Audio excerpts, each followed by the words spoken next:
Yo les voy a hablar del carácter, las características de la representación de la figura humana y de otras figuras en una cultura tremendamente antigua, como es la cultura egipcia, que además se prolonga sin cambios sustanciales durante casi 4 milenios de la historia humana sobre el planeta, lo cual es muchísimo.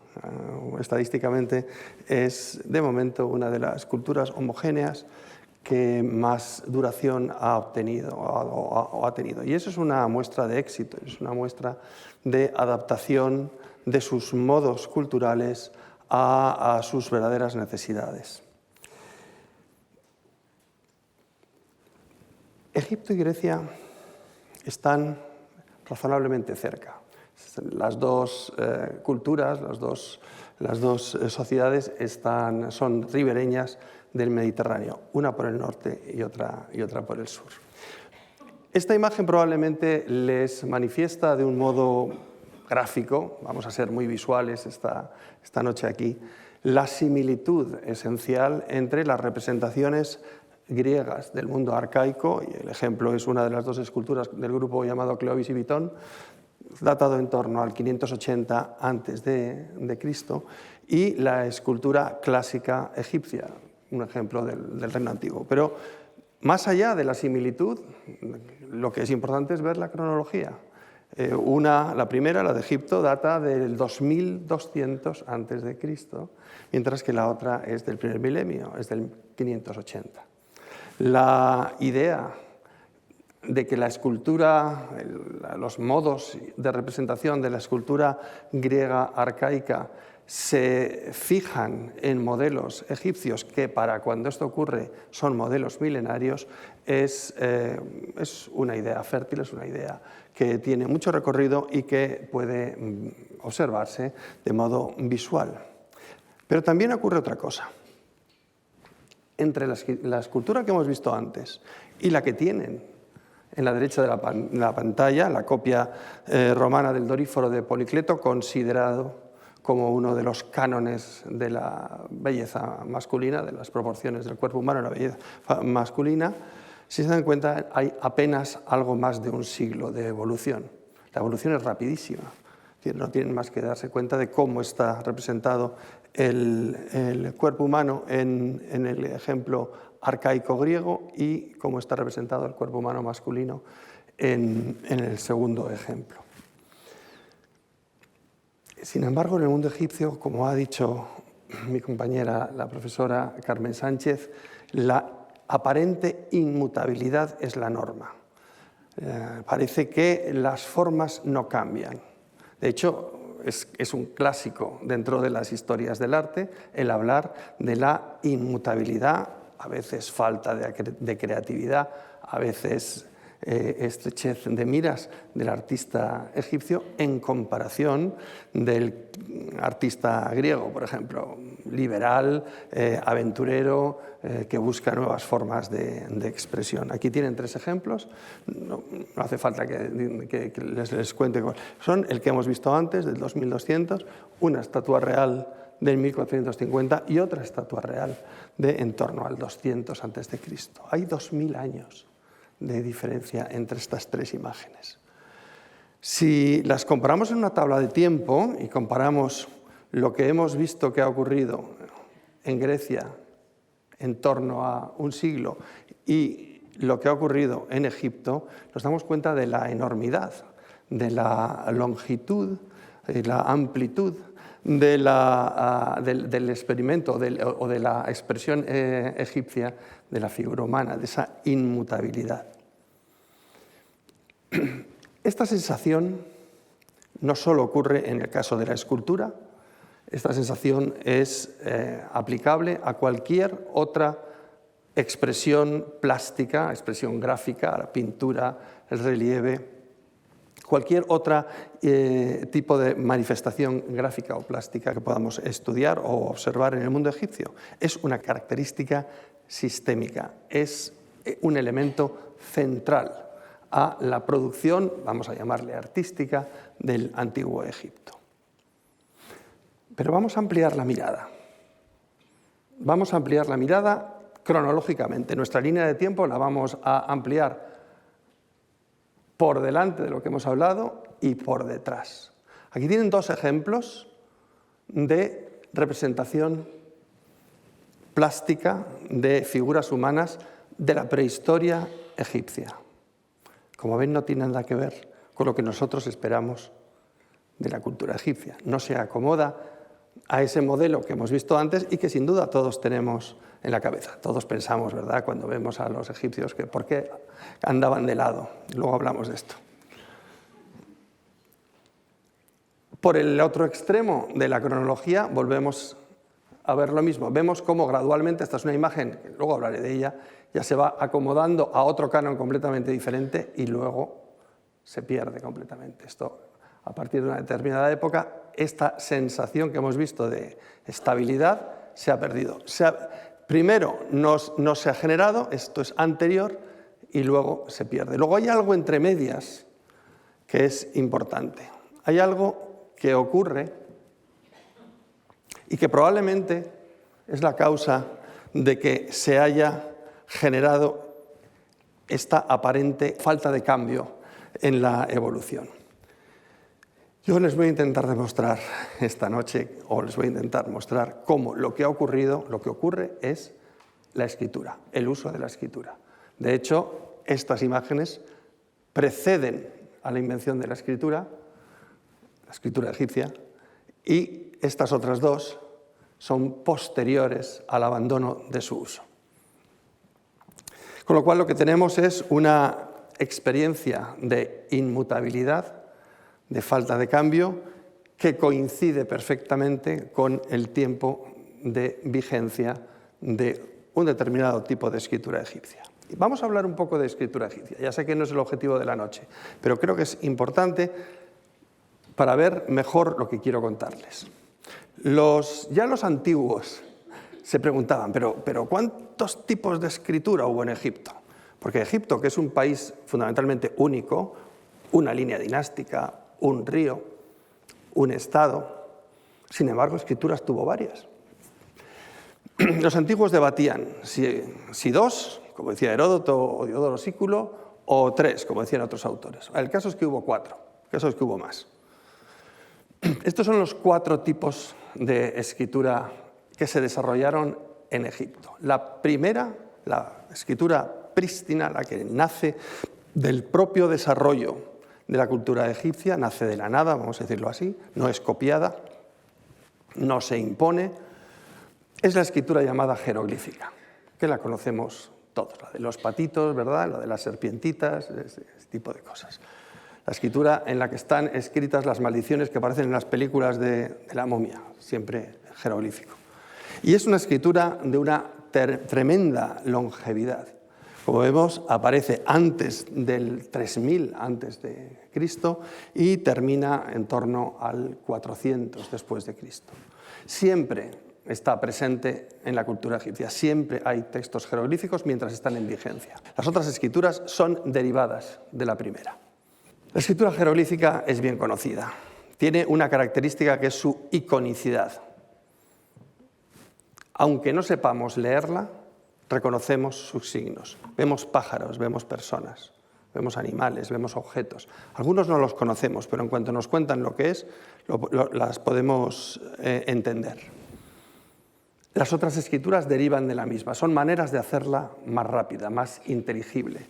Esta es la llamada escritura hierática, que como pueden ver, no es más que una forma cursiva de escribir rápido de signos como los que decíamos antes. Es que interesante porque la escritura jeroglífica se escribe sobre piedra o materiales duros, se graba. La escritura hierática se escribe y el uso es diferente. La escritura jeroglífica es sagrada, se utiliza para textos sagrados o textos que emite el rey, que es un dios, por lo tanto también son sagrados. Mientras que la escritura hierática sirve para todo lo demás, para cartas, para cuentos, para cuentas, para registros, para inventarios, para misivas, para diplomacia en algunos casos, para administración. El siguiente ejemplo es un caso todavía más extremo de la escritura hierática, donde ya no se pueden ver los signos jeroglíficos. Esto, el demótico, es tremendamente complicado. Dentro del mundo de los egiptólogos, los demotistas son una raza aparte. Y la última de las escrituras que se utilizan en Egipto es una derivación, es la llamada escritura copta, que utiliza las letras griegas. Esto tiene que ver con la administración romana. Para los romanos, Egipto formaba parte del mundo griego, porque había sido controlado por el mundo ptolemaico durante 300 años, de tal manera que lo que se fomenta es el uso de las letras griegas para escribir la lengua propia egipcia, ¿no? Con la adición de algunos signos de los sistemas anteriores. Pero todos estos sistemas se utilizan para escribir la misma lengua. La lengua egipcia antigua es la lengua ancestral. Hoy ya no se habla, se dejó de hablar en la Edad Media, es lo que llamamos la última fase es la lengua copta. Egipto y la escritura están ligados de un modo indisoluble.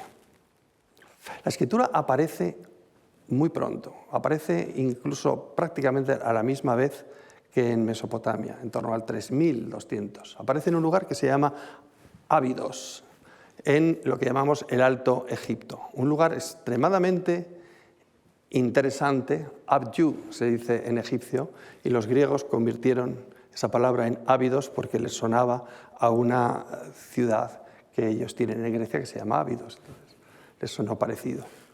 Ábidos es muy importante porque Ábidos es el lugar de culto de nada más y nada menos que del dios Osiris.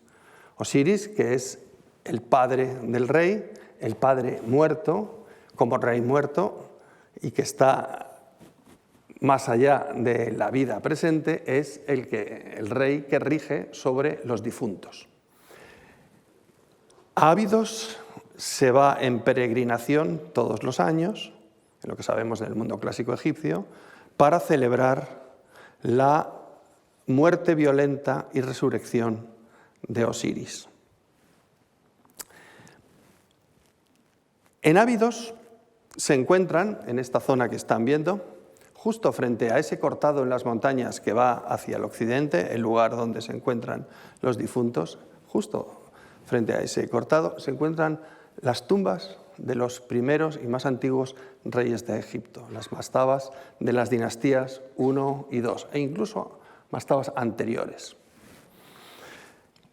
Estamos hablando de una cronología muy antigua, como digo, 3200, 3000 antes de Cristo. En una de esas zonas, esta es una de las necrópolis llamada el el Kaab, que quiere decir la madre de los pucheros, porque hay mucha cerámica rota alrededor y los habitantes locales le llamaron así. En esta necrópolis de estos monarcas del principio de la historia egipcia, de lo más antiguo, en los años 90, en una de estas tumbas, esta es una mastaba que le falta toda la parte de arriba y ha sido excavada, pues se encontraron este tipo de documentos. Estas son unas etiquetitas del tamaño de una caja de cerillas, que como pueden ver, sabemos que son etiquetas porque tienen un orificio en una de sus esquinas. Estaban atadas, probablemente a jarras que contenían ofrendas procedentes de diferentes sitios.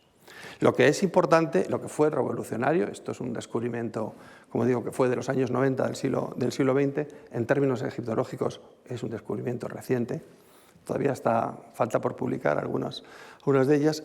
Estas etiquetitas nos están presentando los primeros ejemplos de lo que luego va a ser la escritura jeroglífica.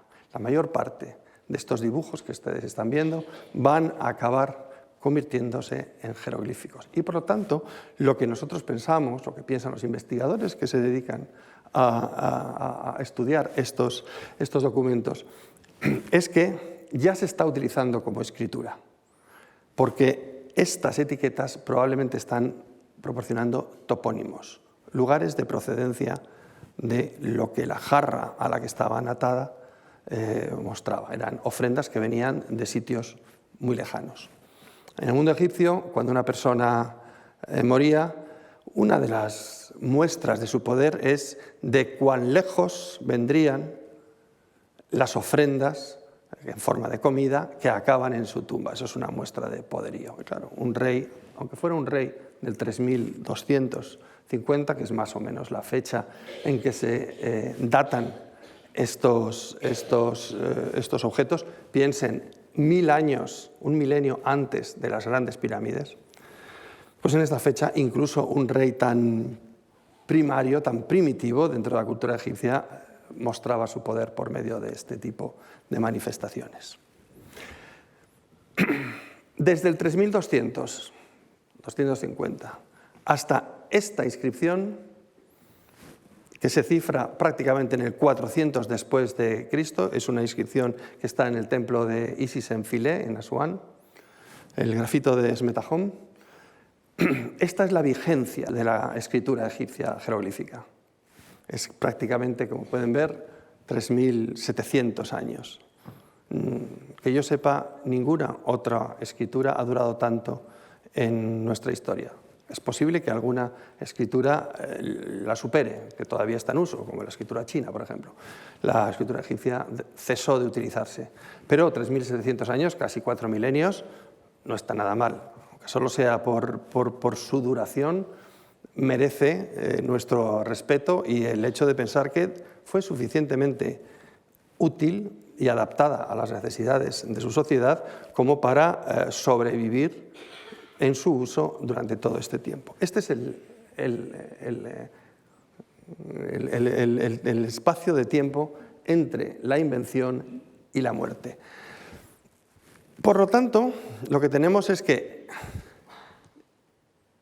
entre esto y esto, precisamente, vemos ese gran espacio de tiempo en el que no ha habido cambios en lo que nosotros llamamos arte en Egipto. Claro, cuando hablo de escritura, es la jeroglífica, que es la que abarca todo ese espacio, porque ya hemos visto que las otras 4 no lo hacen así.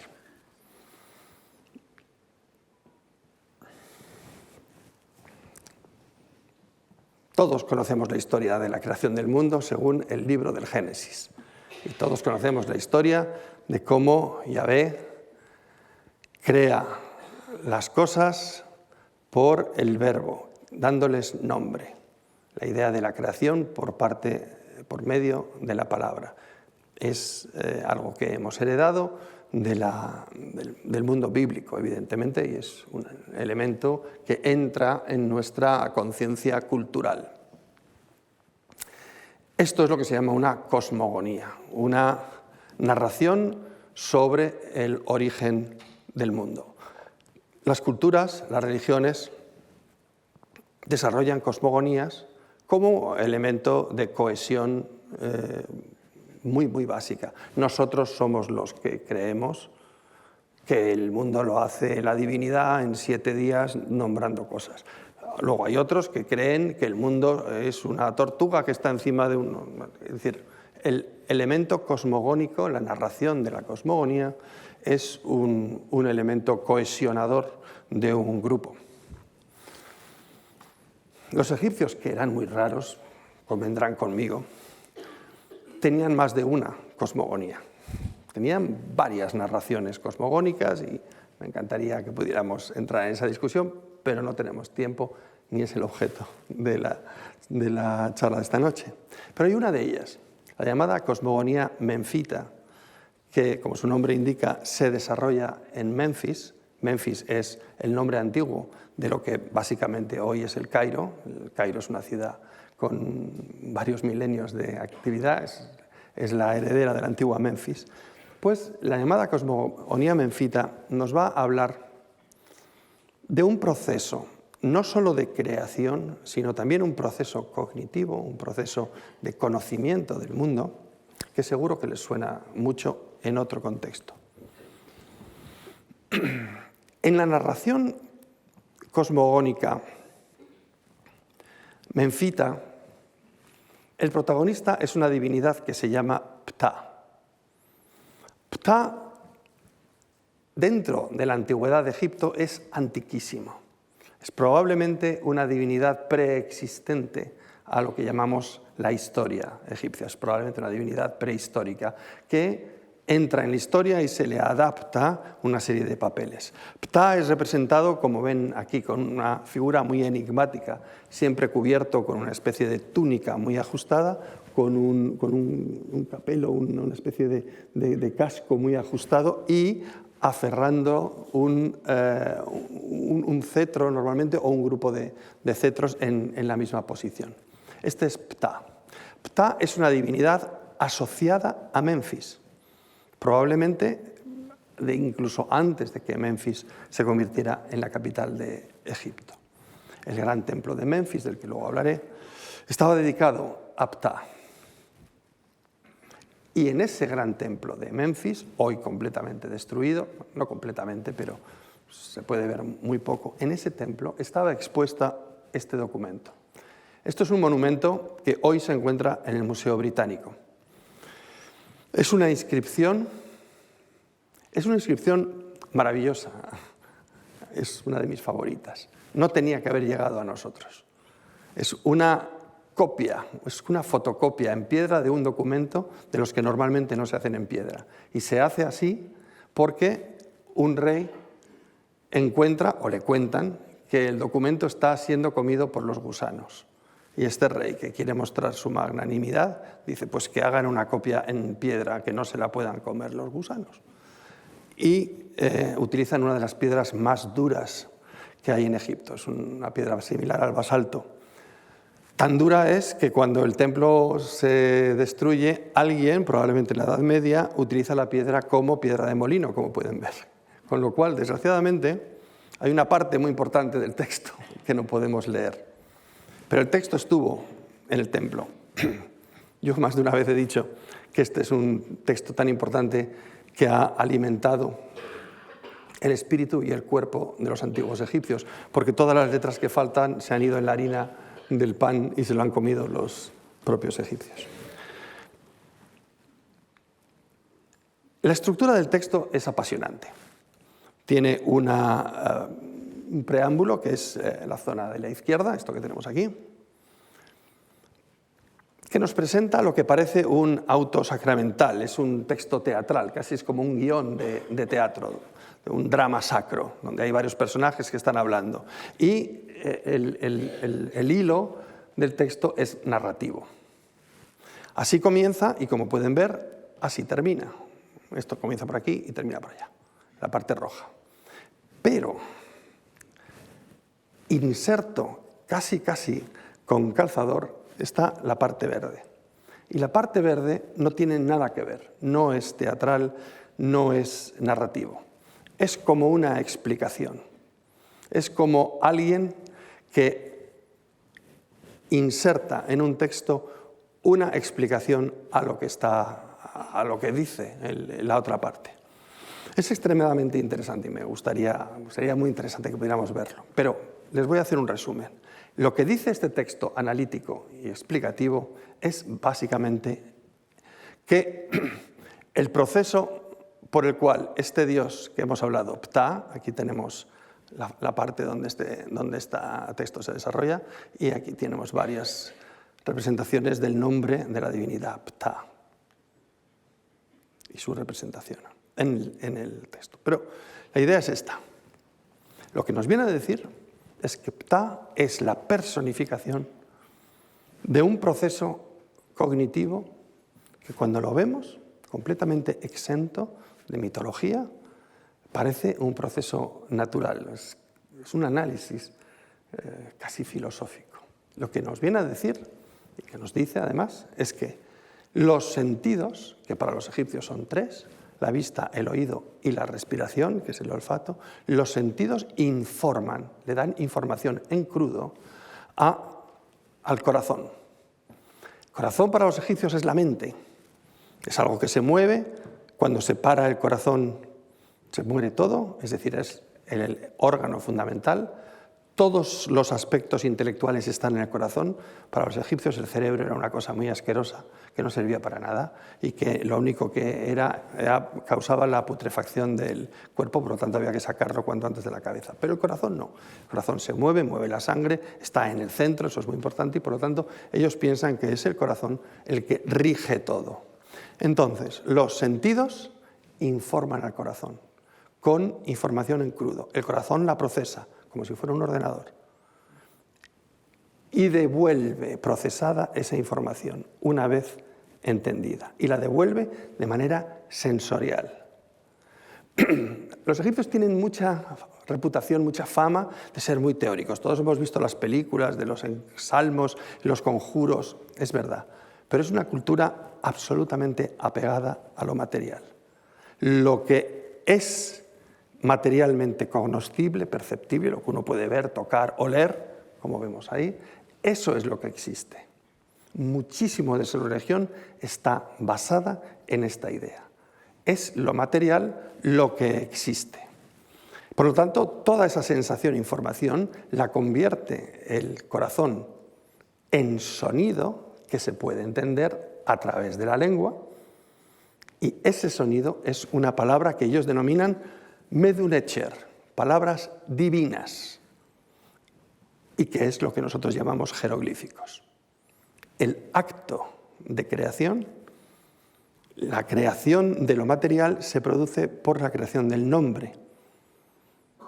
Por lo tanto, las palabras jeroglíficas, las Medunecher, son divinas y además tienen la capacidad de crear algo materialmente, porque incluso aunque no lo veamos, al poder ser escritas sobre un material físico, ya tienen corporeidad, ya existen. Dice otras cosas, Ptah. El texto habla de cómo Ptah es la creación de Egipto.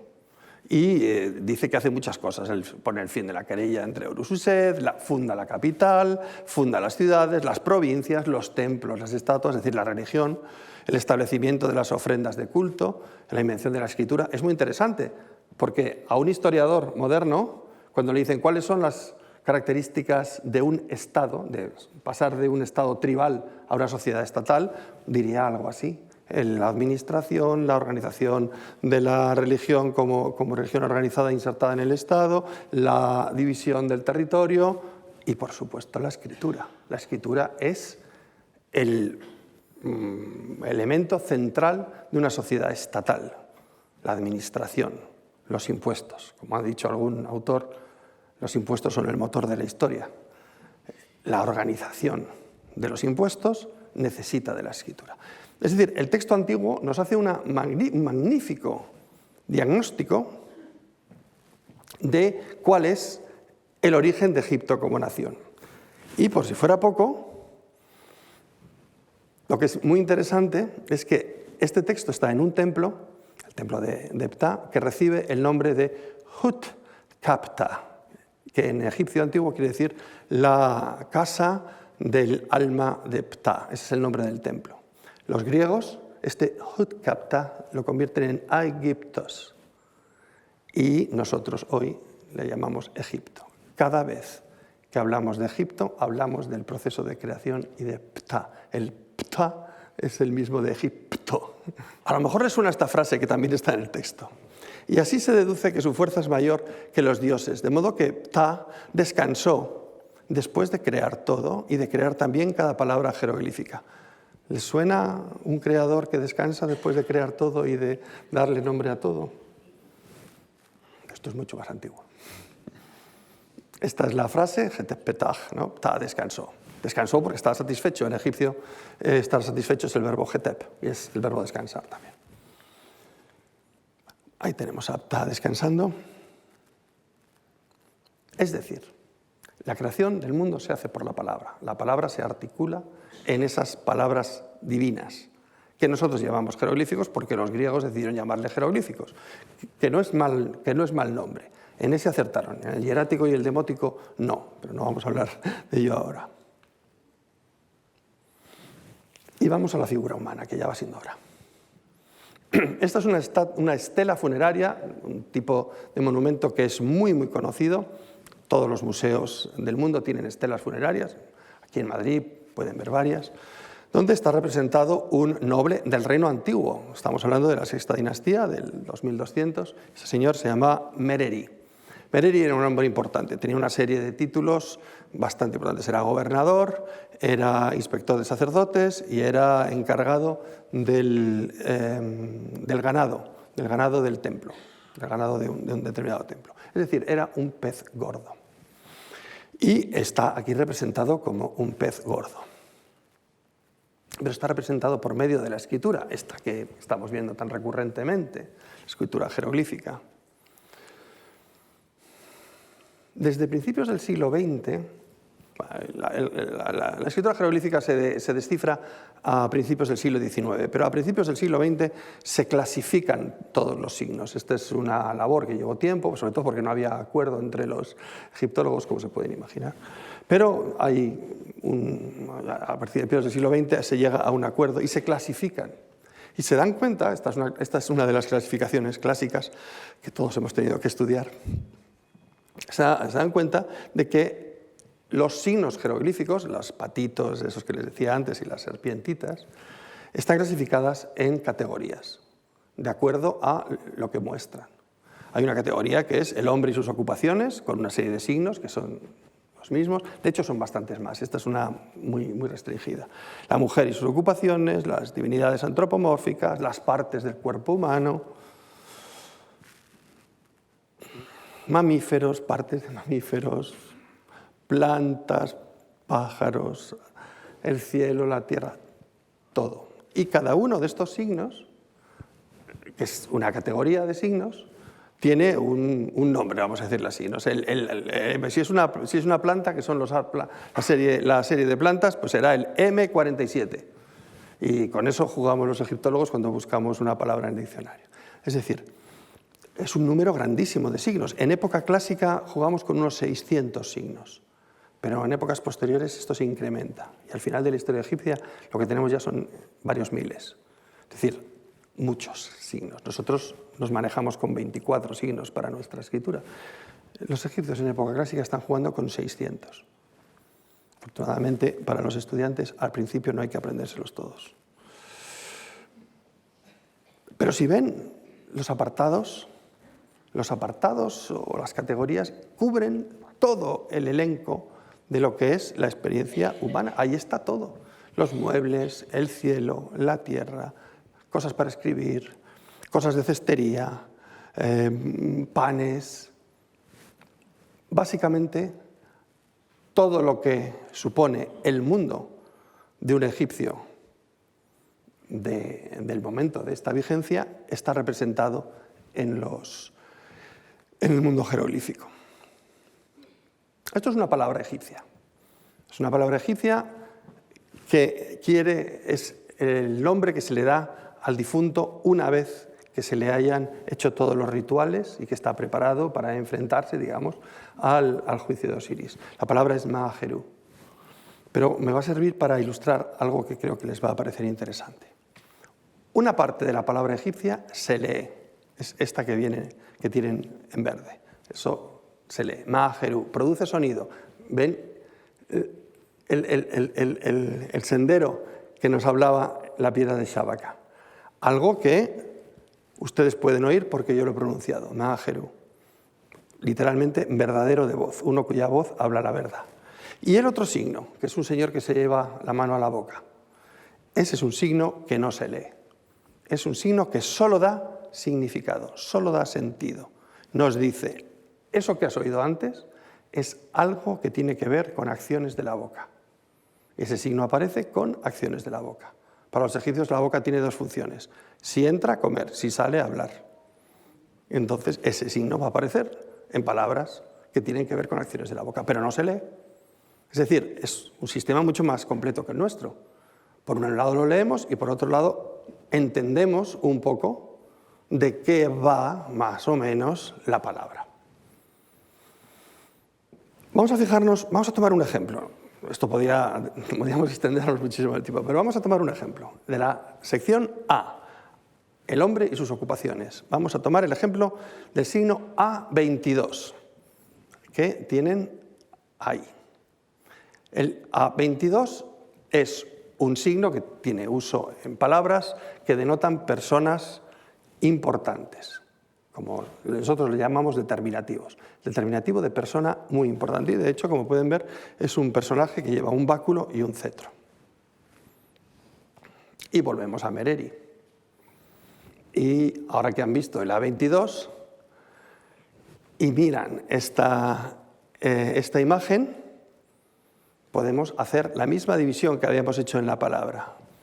Una parte, la parte azul, que se lee y que se convierte en sonido, Hetebdinesu Asir Nevjedu Peretjeru en Emer Hednecher Shauentet Mereri.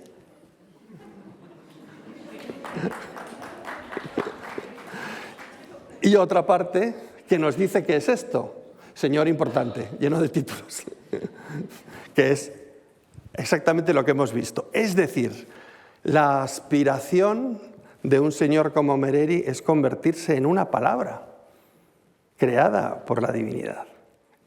Evidentemente, el que tiene una estela como esta tenía varias además, está contento, está absolutamente, esta es la culminación de una vida de éxito. Se ha convertido en una palabra, en una figura divina porque es una palabra divina. Esto está generado con un procesador de textos para jeroglíficos. Es un A22. Como pueden ver, es exactamente la misma imagen. Y allá donde miren lo van a volver a encontrar. Tanto si van a Egipto como si ven imágenes en museos. Esta es una escena de una tumba de un noble también del Reino Antiguo que se llamó Herjuf en la necrópolis de Kubet el Hawa en Asuán. Aquí lo pueden ver. Todo esto que tenemos aquí es su autobiografía, una autobiografía interesantísima. Este señor era un viajero y viajó al centro de África y todo esto está aquí, todo eso es muy importante. Y el rey le dijo, oye, que eres muy importante, que vales muchísimo, tal. Y luego él, presentado como un A22, como un señor importante. De nuevo, convertido para la eternidad, todavía estamos hablando de él a no sé cuántos miles de años, convertido para la eternidad en una figura divina, en una palabra, en una letra. 500 años después, igual. Este es otro señor que lo mismo, nos está contando ahí su vida y sus batallas, Ahmose, el hijo de Habana, en su tumba de El Kab, y de nuevo igual, como lo podemos ver. Quizá el ejemplo que a mí más me gusta mostrar es el Sheikh el-Beled. Es una figura, es una estatua mítica del arte egipcio, encontrada en el siglo XIX, finales del XIX, mediados del XIX. Una de las primeras estatuas enteras de madera que se encuentra, es magnífica. Representa a un funcionario del Reino Antiguo llamado Kaaper. Y cuando lo encontró, la leyenda dice que cuando lo encontró, los obreros dijeron, anda, pues se parece al alcalde de mi pueblo, Sheikh el-Beled, el alcalde del pueblo. Y se ha quedado con ese nombre, el pobre. Entonces todo el mundo lo conoce por el Sheikh el-Beled, que está en el Museo del Cairo.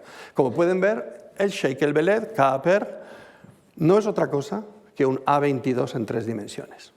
Es exactamente eso. Le falta el cetro, que lo ha perdido. No, el cetro lo ha perdido, pero lo que vemos es esto. Esto es una imagen cercana a su descubrimiento.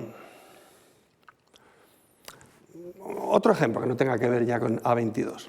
Esto es de una tumba, ¿no? Y tenemos aquí una palabra, que es la palabra Jepesh. La palabra Jepesh es la pierna delantera de la pata delantera del animal para el sacrificio. Y como pueden ver, la parte fonética es la que está en verde, que se lee Jepesh. Y luego, lo que decíamos, la parte de sentido, que se entienda. ¿Qué es la pata delantera? Pues toma la pata delantera.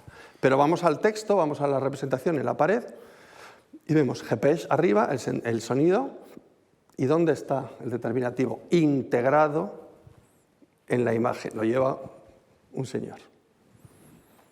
Lo mismo ocurre en esta otra escena, donde tenemos la palabra atrapar al lazo, que es sepej, con la cuerda como determinativo, con el signo de sentido, o la palabra negau, con el ternero, porque es un toro, es un ternero, o bueno, la abreviatura negau. ¿Dónde están los determinativos? Ahí tenemos la cuerda, ahí tenemos el toro. ¿Ven la integración del texto y la imagen? ¿Dónde termina uno y empieza el otro? ¿Es esto texto e imagen o es todo texto? Yo soy un talibán en esto y siempre veo texto.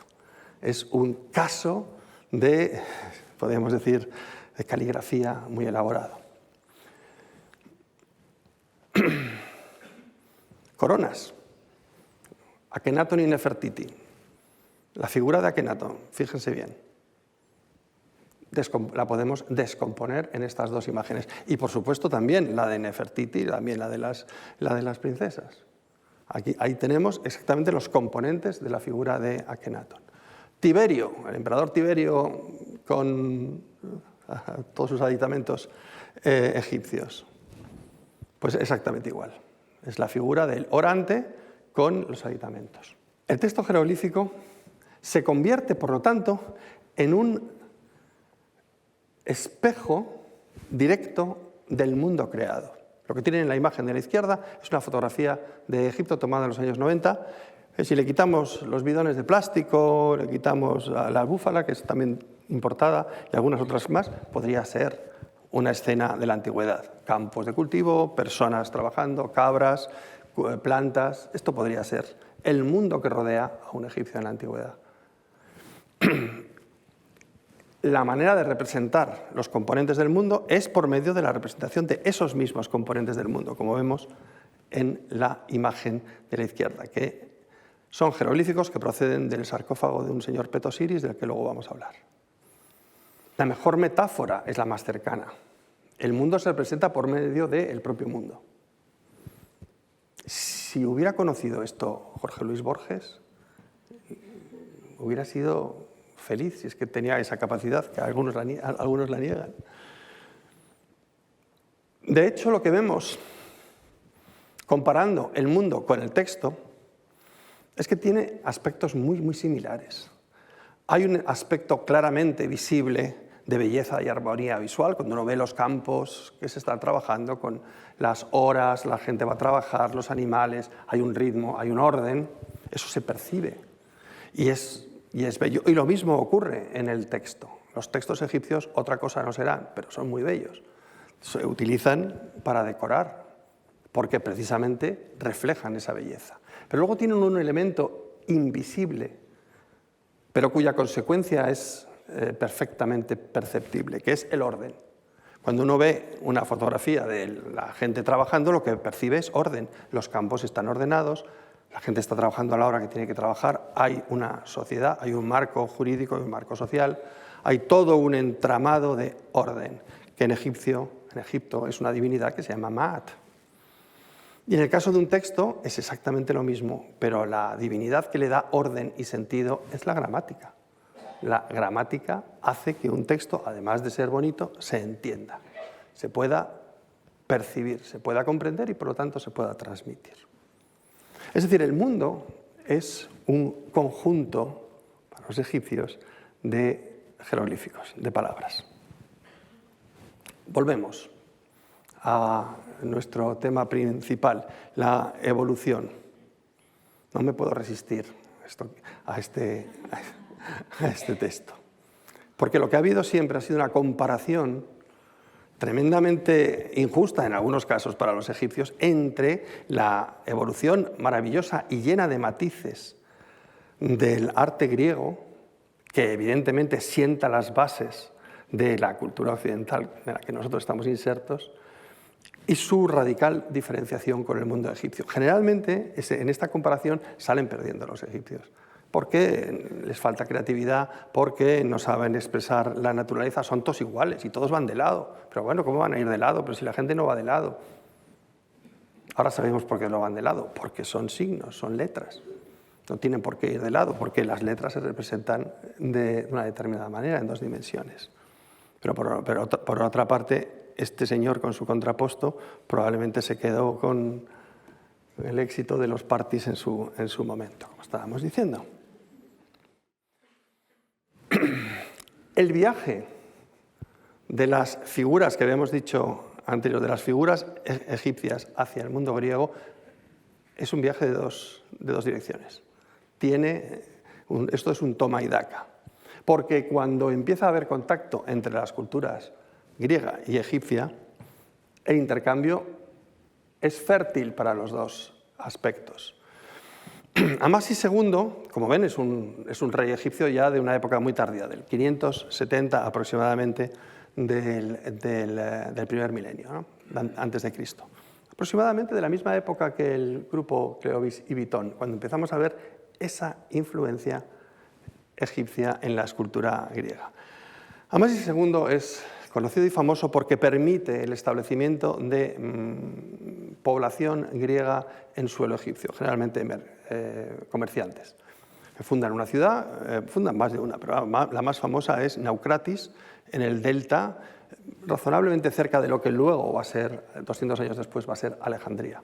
Esta zona de Egipto es la zona de influencia griega. Por lo tanto, se asientan griegos en Egipto, empieza a haber conocimiento mutuo. En un determinado momento los reyes de Egipto son vencidos por los persas, Amético III, pero esto no altera para nada la cultura sigue siendo la misma, aunque es gobernado desde el mundo persa y, como probablemente sepan, mientras es gobernado por el mundo persa, es visitado por Heródoto, que es un griego que nos da muchísima información de este momento, una época muy tardía, pero es una información de primerísima mano.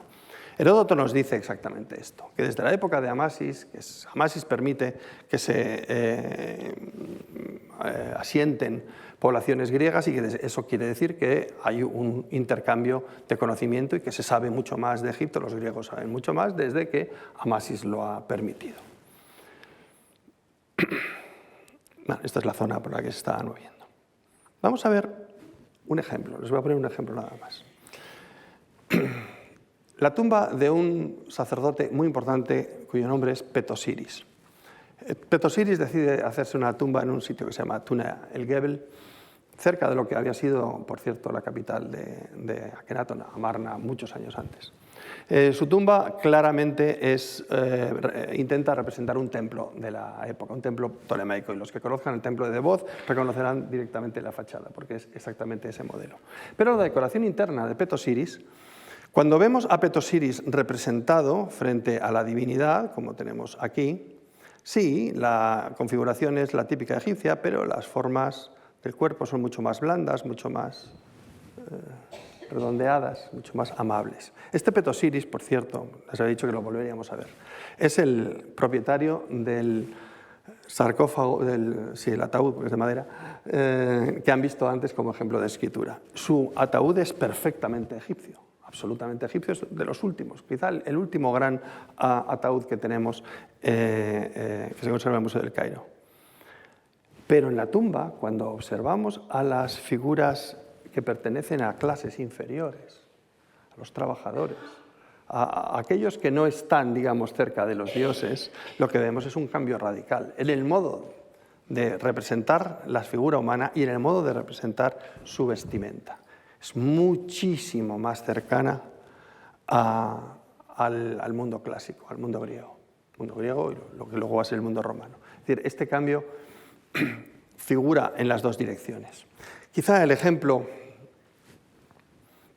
aquí por ejemplo pueden ver cómo la misma figura de la que estábamos hablando, ya en el siglo II después de Cristo, en esta magnífica estatua de Antino como Osiris del Museo Egipcio Gregoriano de Roma, procedente de la Vía Adriana, vemos que sí, la actitud es la misma, pero el tratamiento es completamente diferente. Esta es absolutamente una estatua clásica, con el tratamiento del cuerpo humano, claramente la rendición es completamente clásica. Quizá el mejor ejemplo, y con él quisiera cerrar, es el que nos ofrece el mundo de los ataúdes. Los ataúdes egipcios, los primeros ataúdes que conocemos en el Reino Antiguo, son simples cajones cuadrangulares de madera, algunos con inscripciones, otros no.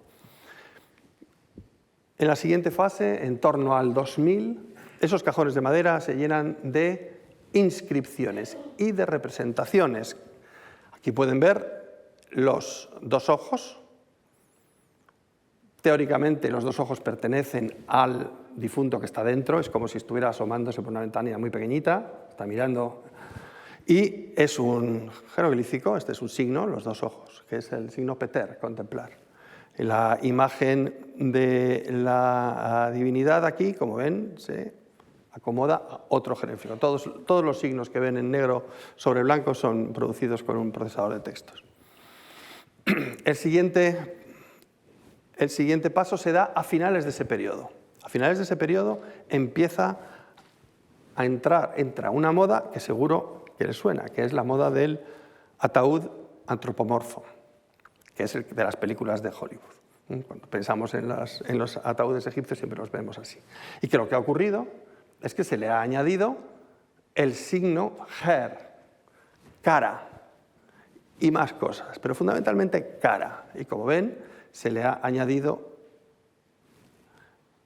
de tal manera que no se trata tanto de un retrato del difunto, en este caso un señor que se llama Userhat, cuanto una representación de la cara, por toda una serie de creencias imbuidas en la cara, sobre la cara del difunto.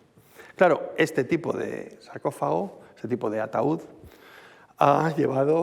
causó cierta hilaridad cuando el propio presidente Obama, cuando lo vio en su visita a Egipto, dijo: pero si soy yo, Parece que le encantó el parecido. Se convierte en el tipo de representación icónica de los ataúdes, pero no se nos olvide que además no es otra cosa que la representación de un jeroglífico. Un ejemplo tan claro y tan conocido como la máscara de Tutankamón no es más que la elaboradísima, preciosísima rendición en oro macizo y puro de un jeroglífico, por una serie de razones que sería largo de poner aquí. En un determinado momento, los sarcófagos, el her desaparece. Este ejemplo que tienen en la derecha de la pantalla perteneció a un joven llamado Artemiodoros. Artemiodoros vivió en el siglo II después de Cristo y está en el Museo Británico. El ataúd de Artemiodoros ha sustituido el her por un retrato absolutamente realista de Artemiodoros. Su ataúd tiene escenas egipcias, pero no tiene nada de signos jeroglíficos. De hecho, su inscripción está en griego, Artemiodoros. Adiós, Artemiodoros. Este tipo de representación en los ataúdes o en los enterramientos, los retratos de un realismo impresionante, es lo que en egipcio se llaman los llamados retratos del Fayum, aunque proceden de más sitios. Son retratos con una técnica que se llama encáustica de un realismo impresionante. Son rostros de seres de la antigüedad que nos miran, como digo, como si los tuviéramos frente a frente. El tema es que aquí ya no hay nada que nos hable de jeroglíficos egipcios. Egipcio en este momento está perdiendo la escritura jeroglífica y aunque sigue la tradición de la representación del rostro en los enterramientos, ya no siguen ese canon de representación jeroglífica del que estábamos hablando antes. Por lo tanto, es un elemento, estas caras del Fayum es un elemento que nos habla de en qué momento se pierde este tipo de representación. Coinciden más o menos en el tiempo. Es el final del uso de la escritura jeroglífica, cada vez más restringido, cada vez menos gente lo usa, cada vez menos sacerdotes lo usan y claramente llega a un punto, como habíamos dicho antes, en torno al 400 después de Cristo, cuando deja de utilizarse y no se conoció cómo se podía leer durante 1 milenio y medio, hasta que nos llega Jean-François Champollion en 1822 y descifra el sistema. Así que cuando visiten un lugar tan maravilloso como pueda ser la tumba de la reina Nefertari, la esposa de Ramsés II, en el Valle de las Reinas, y tengan delante algo tan precioso como esto, acuérdense, lo que estamos viendo es un caso de escritura, es un caso concreto de combinación de letras de diferentes tamaños que tienen que ser leídas en diferentes capas, que se hace tremendamente complicado. Tengo que decirlo, que esto es fácil explicarlo, pero luego no es tan fácil encontrar la lectura. La lectura lo que dice sí, pero la lectura de comprensión del conjunto global lleva mucho tiempo. Y que, por lo tanto, el destino, el último destino, el destino deseado de un egipcio noble que tiene derecho a tener una tumba es, al final, convertirse en una figura divina, convertirse en un jeroglífico. Así que con esto termino. Muchísimas gracias por su atención.